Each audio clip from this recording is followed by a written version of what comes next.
নমস্কার।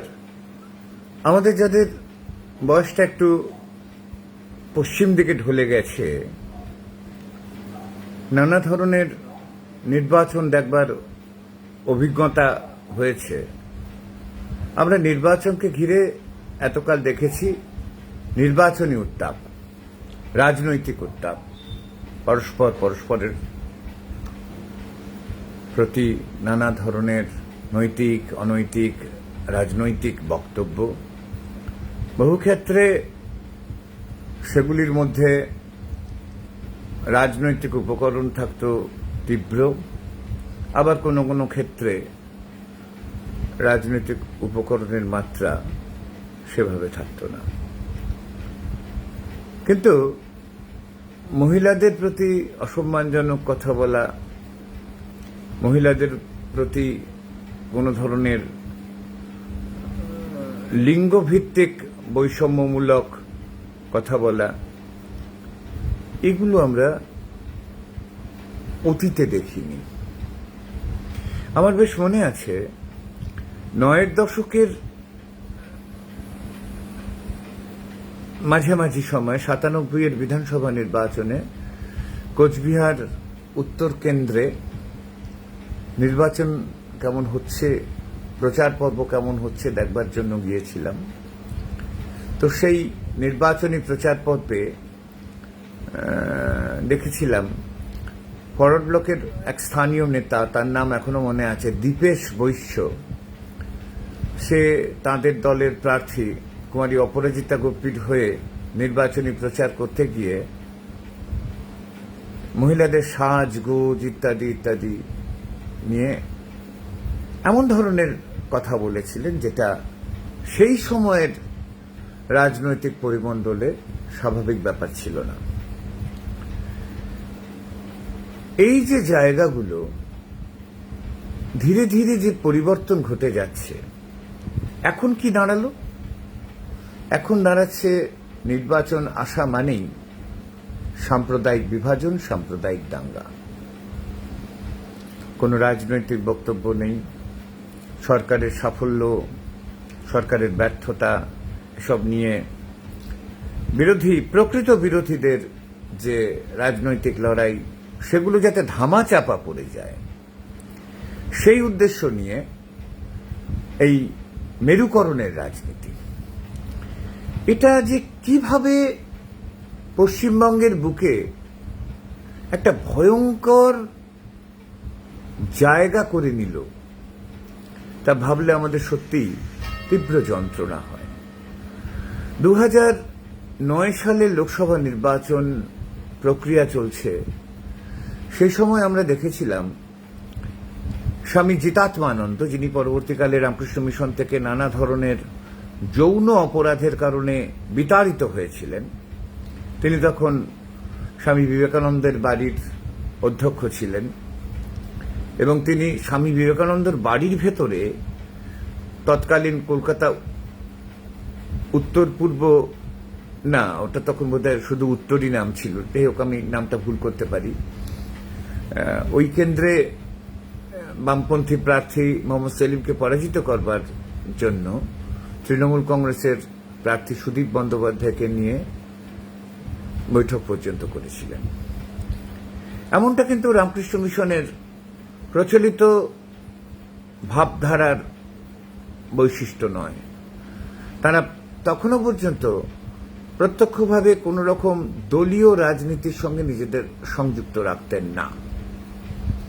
তো শ্যামল মহারাজ জিতাত্মানন্দ এই কাজটি করেছিলেন এবং আমরা দেখতে পাই যে কিভাবে একটা সুগভীর চক্রান্তের মধ্যে দিয়ে এই মেরুকরণের রাজনীতিকে জয়ী করে ২০০৯-এর লোকসভা নির্বাচনে বামফ্রন্ট মনোনীত সিপিআইএম প্রার্থী মোহাম্মদ সেলিমকে কলকাতা উত্তর কেন্দ্র থেকে পরাজিত করা হয়েছিল।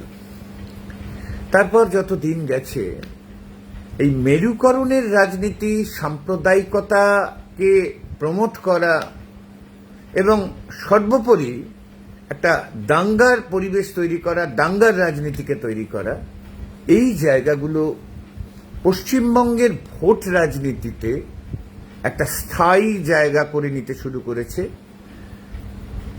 ধর্মান্ধ সাম্প্রদায়িক শক্তি বিজেপি এবং তাদের সহযোগী প্রতিযোগিতামূলক সাম্প্রদায়িক শক্তি তৃণমূল কংগ্রেসের বদান্যতা এবং সৌজন্যে।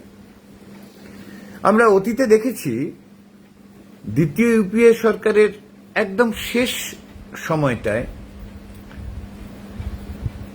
যখন লোকসভা ভোট প্রায় 2014 সালে লোকসভা ভোট প্রায় দরজায় করা নাড়ছে, তখন দিল্লি লাগোয়া উত্তরপ্রদেশের মুজফ্ফরনগরে আরএসএস সংঘ পরিবার কিভাবে দাঙ্গা লাগিয়েছিল এবং সেই দাঙ্গার ফসলটাকে কিভাবে গোটা উত্তর ভারতে, যেটাকে গোবলয় বলা হয় রাজনৈতিক স্বার্থে, রাজনৈতিক বিশ্লেষকদের স্বার্থে তারা এভাবে ব্যবহার করেন গোবলয় শব্দটি, সেখানে সেটাকে ব্যবহার করে এটাকে কি ভয়ঙ্কর পর্যায়ে একটা মেরুকরণের পথে নিয়ে গিয়ে আরএসএস এর রাজনৈতিক সংগঠন বিজেপিকে একক গরিষ্ঠতা দিয়ে কেন্দ্রে সরকার গঠনের পথে সাহায্য করা হয়েছিল। এই জায়গাগুলি পশ্চিমবঙ্গের বুকে কিন্তু 2011 লোকসভা এই বিধানসভা নির্বাচনের সময়কাল পর্যন্ত বামফ্রন্ট যতদিন ক্ষমতায় ছিল তারা রাজনৈতিকভাবে লড়াই করেছেন, রাজনৈতিকভাবে প্রতিহত করবার চেষ্টা করেছেন। কিন্তু তার পাল্টা হিসেবে আরএসএস এর সেই সময়ের মুখ মমতা বন্দ্যোপাধ্যায় ধর্মের এই রাজনৈতিক ব্যবহারের মধ্যে দিয়ে সাধারণ মানুষকে হিন্দু মুসলমানে ভাগ করে দিয়ে এবং মুসলমান সম্প্রদায়ের মানুষদেরকে প্রতারিত করে তাদেরকে উন্নয়নের একটা তথাকথিত ললিপপ দেখিয়ে অজস্র সংবিধান বহির্ভূত অসত্য কথা বলে, যেমন ধরুন মুসলমানদের জন্য তিনি হাসপাতাল করে দেবেন, মুসলমানদের জন্য তিনি আলাদা বিশ্ববিদ্যালয় করে দেবেন, যদিও ভারতীয় সংবিধান অনুযায়ী কোনো বিশেষ ধর্ম সম্প্রদায়ের জন্য আলাদা করে কোনো প্রতিষ্ঠান করতে পারা যায় না।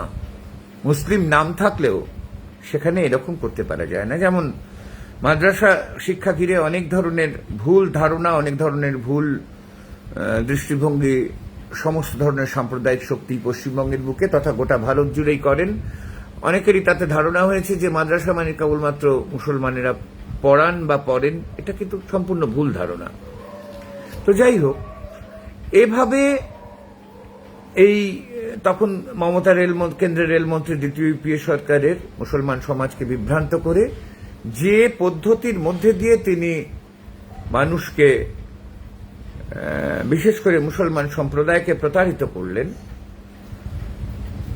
মমতা ক্ষমতায় এই 15 বছর থাকবার পর আজকে আমরা কিন্তু দেখতে পাচ্ছি মুসলমান সম্প্রদায়ের উন্নতি তো দূরের কথা, মুসলমান সম্প্রদায়কে কিভাবে নিজেদের বিরুদ্ধে লড়িয়ে দেওয়া যায় এবং তার জন্য যে এই ওবিসি মুসলমানদের প্রতি বৈষম্যমূলক আচরণ কেন্দ্র সরকার করছে, সেই বৈষম্যমূলক আচরণকে জোরদার করবার জন্য তাদেরই স্যাঙাত পশ্চিমবঙ্গে তৃণমূল কংগ্রেস পরিচালিত মমতা বন্দ্যোপাধ্যায়ের সরকার, তারা কি ধরনের ভূমিকা পালন করছে এগুলো আমরা দেখছি। এইভাবে কিন্তু আজ 2019-এর লোকসভা নির্বাচনের সময় দেখেছি, 2024-এর লোকসভা নির্বাচনের সময় দেখেছি, ভোট পর্ব যখনই সামনে তখনই সাম্প্রদায়িকতার ঢাকে কাঠি দিয়ে মানুষে মানুষে বিচ্ছেদের, বিভাজনের রাজনীতিকে তীব্র করে তুলে সেটাকেই ভোটের মূল উপপাদ্য বিষয় হিসেবে উপস্থাপিত করে ভোটের রাজনীতিতে আসা। আপনারা দেখেছেন 24-এর নির্বাচনের আগে কিভাবে এই মুর্শিদাবাদ জেলায় সিপিআইএম প্রার্থী মোহাম্মদ সেলিম এবং ভারতীয় জাতীয় কংগ্রেসের প্রার্থী অধীরবাবুকে হারানোর জন্য একদিকে আরএসএস তাদের রাজনৈতিক সংগঠন বিজেপি এবং অপরদিকে তৃণমূল কংগ্রেস কাজ করেছে। এই জায়গায় কিন্তু একটা জিনিস আমাদের মনে রাখা দরকার, অনেকেই এই প্রশ্নটা তোলেন, অনেকেই এই প্রশ্নটা করেন, যেহেতু একটা সংবাদ মাধ্যমের তৈরি করা দুটি পরস্পর যুযুধান রাজনৈতিক শিবির হিসেবে দেখানো হয় বিজেপি এবং তৃণমূল কংগ্রেসকে, তাই তারা প্রশ্নটা করেন কে বেশি বিপদ, তৃণমূল কংগ্রেস না বিজেপি। আবার কেউ কেউ বলে থাকেন বিজেপিকে রোকবার জন্য একটা সাময়িক সমাধান হিসেবে তৃণমূলকে নিয়ে আসুন, তৃণমূলকেই আবার পুনরায় জয়ী করুন যাতে বিজেপি ক্ষমতায় আসতে না পারে। আসলে ব্যাপারটা হচ্ছে, এই কথাটি মোহাম্মদ সেলিম অত্যন্ত সুন্দরভাবে বলেছেন, এগুলো প্রত্যেকটা হচ্ছে আরএসএস এর এক একটা মুখোশ। আরএসএস এর যখন প্রয়োজন তারা শ্যামাপ্রসাদ মুখোপাধ্যায়কে নিয়ে এসছে, আরএসএস এর যখন প্রয়োজন তারা দীনদয়াল উপাধ্যায়কে নিয়ে এসছে, শ্যামাপ্রসাদ মুখোপাধ্যায়কে চাপিয়ে দিয়ে তারা তখন প্রমোট করেছে দীনদয়াল উপাধ্যায়কে। আবার তাদের যখন নির্বাচন রাজনীতিতে প্রয়োজন তখন তারা প্রমোট করেছে অটল বিহারী বাজপেয়ীকে। আবার অটল বিহারী বাজপেয়ীর উত্তরসূরি হিসেবে একটা সময় তারা দেখানোর চেষ্টা করেছে লালকৃষ্ণ আডবাণীকে। লালকৃষ্ণ আডবাণীকে দিয়ে হচ্ছে না দেখে ওই সময়কালে সংঘ পরিবারকে দিয়ে কাজ করিয়ে তারা চেষ্টা করেছে আরও নিত্য নতুন মুখ তুলে আনতে। এই হিসাবে কখনো তারা সাম্প্রতিক অতীতে তুলছে অজয় সিং বিসওয়াত, যাকে আপনারা চেনেন স্বঘোষিত যোগী আদিত্যনাথ হিসেবে। আবার কখনো তাদের পোস্টার বয় হিসেবে তারা তুলে এনেছে নরেন্দ্র মোদীকে, কখনো তুলেছে নীতিন গাডকারিকে, আবার কখনো তারাই তুলেছে মমতা বন্দ্যোপাধ্যায়কে, আবার তারাই কখনো তুলেছে বিভিন্ন ধরনের মুসলিম মৌলবাদী শক্তিগুলিকে, রাষ্ট্রীয় মুসলিম সংঘ, তাদের যে আরএসএস এর যে মুসলমানদের জন্য একটি রাজনৈতিক সংগঠন, সংঘ পরিবারের সদস্য, রাষ্ট্রীয় মুসলিম সংঘ, তার মধ্যে দিয়ে। এবং আমার ধারণা কোনো কোনো ক্ষেত্রে এই ওআইসি হচ্ছেন এই রাষ্ট্রীয় মুসলিম সংঘ ইত্যাদি যে সমস্ত প্রতিষ্ঠান যারা আরএসএস এর মধ্যে থেকে নানা ধরনের মুসলমানদের পক্ষের কথা বলার নাম করে আলটিমেটলি বিভাজনের রাজনীতিকে সুপ্রতিষ্ঠিত করবার লক্ষ্যে পরস্পরের সঙ্গে সহযোগিতামূলক একটা নীতি নিয়ে সহযোগিতার একটা হাত বাড়িয়ে চলে, এরা তাদেরই একটি অংশ।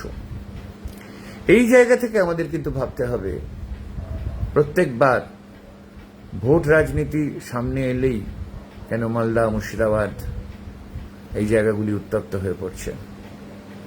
কেন ভোট রাজনীতির পরিবেশ তৈরি করতে 2017 সালে আমার বাড়ির অদূরে হাজিনগরে দাঙ্গা লাগিয়েছিল তৃণমূল কংগ্রেসে অবস্থান করে মুকুল রায়? কি ভয়ঙ্কর অবস্থা সেদিন দেখেছিলাম, ভাবলে আজও দু চোখের জল ধরে রাখতে পারি না। এক মা, এখনো মনে আছে, তিল তিল করে টাকা জমিয়ে মেয়ের বিয়ের দুটো চারটে বাসন, দুটো চারটে জামা কাপড় কিনেছিলেন, সব পুড়িয়ে শেষ করে দিয়েছিল দাঙ্গাকারীরা। এই অভিজ্ঞতা সেই 8-এর দশকের শেষকালে ভাগলপুর দাঙ্গা থেকে একের পর এক ঐতিহাসিক বাবরি মসজিদ হিন্দুত্ববাদীদের দ্বারা ধ্বংস হওয়ার পর কলকাতার বুকে বিভিন্ন দাঙ্গা, একদিন কাকাটরার দাঙ্গা, বাবরি মসজিদ ধ্বংসের পরে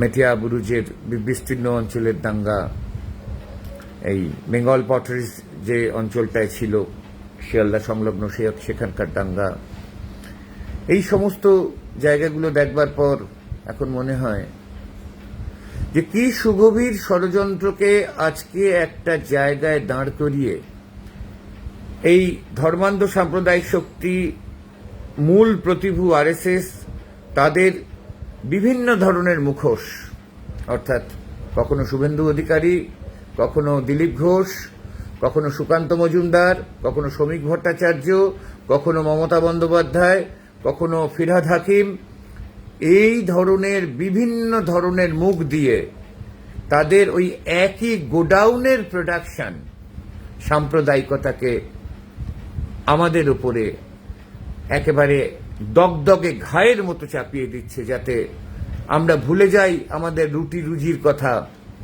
আমরা ভুলে যাই স্বাস্থ্যের কথা, আমরা ভুলে যাই শিক্ষার কথা, আমরা ভুলে যাই সংখ্যালঘুর স্বাধিকারের কথা, নারীর অধিকারের কথা, নারী সুরক্ষার কথা, শিশুর স্বাস্থ্যের কথা, সাধারণ মানুষের স্বাস্থ্যের কথা, চাকরি বাকরির কথা, প্রযুক্তির কথা, বিজ্ঞানমুখী চিন্তাভাবনা, বিজ্ঞানমুখী শিক্ষা ব্যবস্থা এবং সার্বিকভাবে আমাদের সমাজে বিজ্ঞান মনস্কতা বৃদ্ধি, যাতে অন্ধত্ব, চিন্তার অন্ধত্ব দূর হতে পারে, এই সমস্ত বিষয়গুলিকে।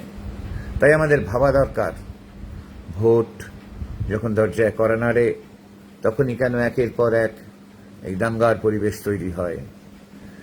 আরএসএস নামক গোডাউন থেকে কখনো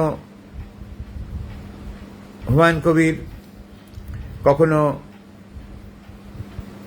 আরো বিভিন্ন রকমের ব্যক্তিরা এবং অবশ্যই মমতা বন্দ্যোপাধ্যায় বের হয়ে আসেন যখন মনে হয় এই অন্ধকার থেকে আমাদের তো উত্তরিত হতেই হবে। আসুন আমরা সবাই এক কাট্টা হই, আমরা এই অন্ধকারকে যে কোনো অবস্থাতেই প্রতিহত করি। ইনকলাব জিন্দাবাদ।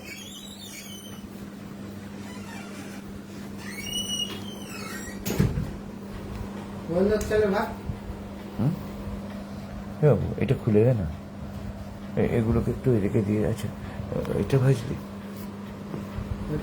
চালের ভাত দাঁড়া। ভাত আছে।